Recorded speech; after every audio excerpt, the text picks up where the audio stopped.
A'udzu billahi minasyaitonir rajim. Bismillahirrahmanirrahim. Assalamualaikum warahmatullahi wabarakatuh. Alhamdulillah wassalatu wassalamu ala Rasulillah Muhammad ibn Abdullah wa ala alihi wa sahbihi wa mawalah. Amma ba'du, hamba Allah yang selalu dirahmati oleh Allah Subhanahu wa taala.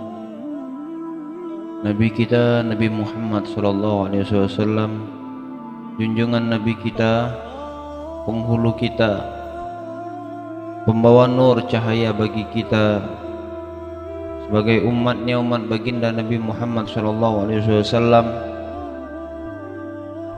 mengajarkan kepada kita perkara tentang sholat. Kenapa sholat ini diajarkan oleh baginda Rasulullah SAW?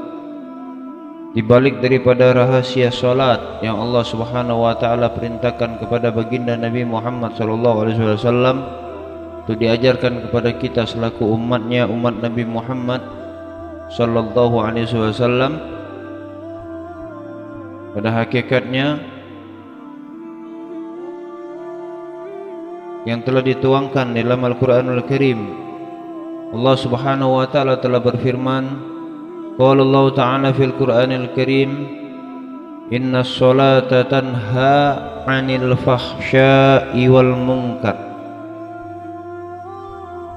Kata Allah Subhanahu wa taala, sesungguhnya salat itu dapat atau mampu mencegah daripada perbuatan keji dan mungkar.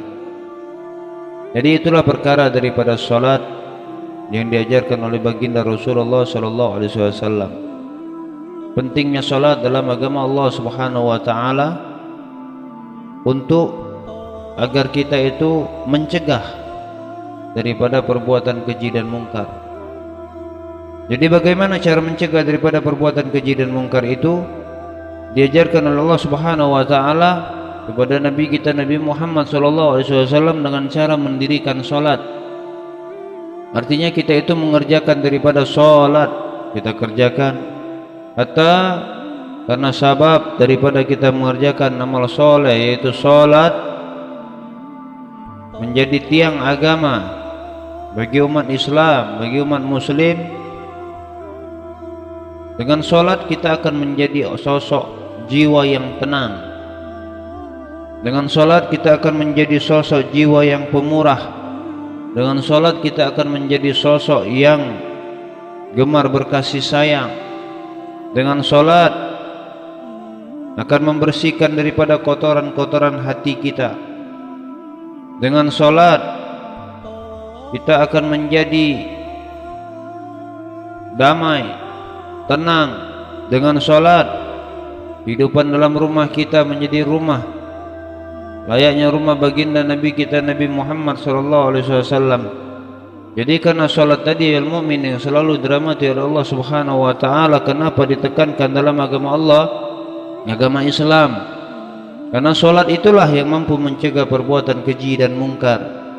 Bisa jadi perbuatan itu perbuatan maksiat zahir. Apa itu maksiat zahir? Maksiat zahir itu seperti mencuri, berzina, korupsi, mengambil hak orang lain, minum minuman khamar, atau hal-hal yang memabuk-mabukkan.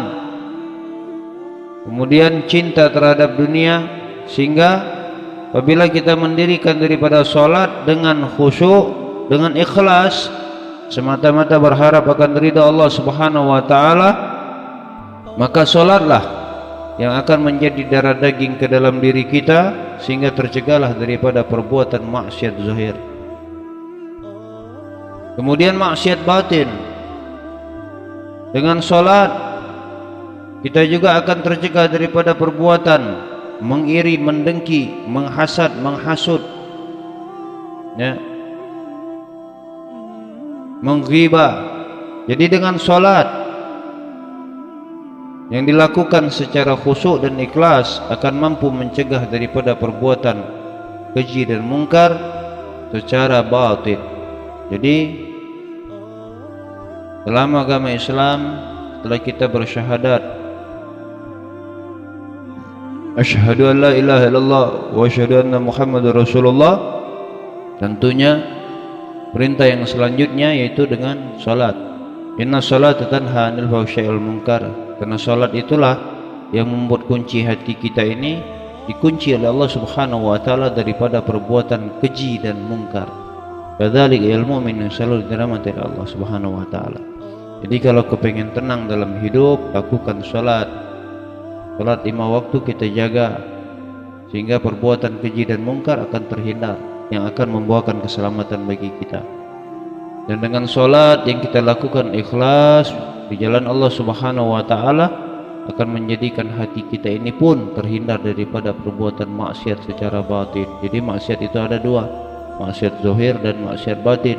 Maksiat zahir itu yang nampak, sedangkan maksiat batin itu yang tidak nampak, yang adanya hanya di dalam hati. Jadi yang tahu hanya kita dengan Allah Subhanahu wa taala. Ya, ilmu mu'min yang selalu dirahmati oleh Allah Subhanahu wa taala, lakukan salat dengan khusyuk, mata-mata berharap, kita berharap ridha Allah Subhanahu wa taala untuk menggapai daripada cintanya Allah Subhanahu wa taala, untuk menggapai mendekatkan diri kita kepada Allah Subhanahu wa taala sehingga tumbuh dalam diri kita, karena Allah Subhanahu wa taala memiliki sifat daripada kasih, sifat daripada sayang, sifat daripada pemaaf, sifat daripada pengampun, sifat seluruh sifat yang baik-baik ada dalam diri Allah. Nah, dengan salat itulah kita berharap agar sifat-sifat itu pun ada Allah Subhanahu wa taala ketanamkan ke dalam diri kita, sehingga kita pun akan menjadi orang yang gemar berkasih, gemar bersayang, gemar memaafkan orang lain, gemar mencintai orang lain. Hakadzal mu'min yang selalu dirahmati oleh Allah Subhanahu wa taala. Karena dengan salat itulah menjadikan diri kita semakin baik dan menuju jadi jauh lebih baik, sehingga bekal daripada kehidupan untuk kehidupan yang kekal abadi, yaitu bekal kehidupan akhirat. Ini saja, mudah-mudahan bermanfaat. Al-fakir a'udzubillah, orang yang miskin amal miskin ilmu. Sekali lagi mohon maaf pada Allah Subhanahu wa taala, saya mohon ampun. Allahumma salli wa sallim ala sayyidina Muhammadin wa ala alihi wasallam. Alhamdulillahirabbil alamin. Wassalamualaikum warahmatullahi wabarakatuh.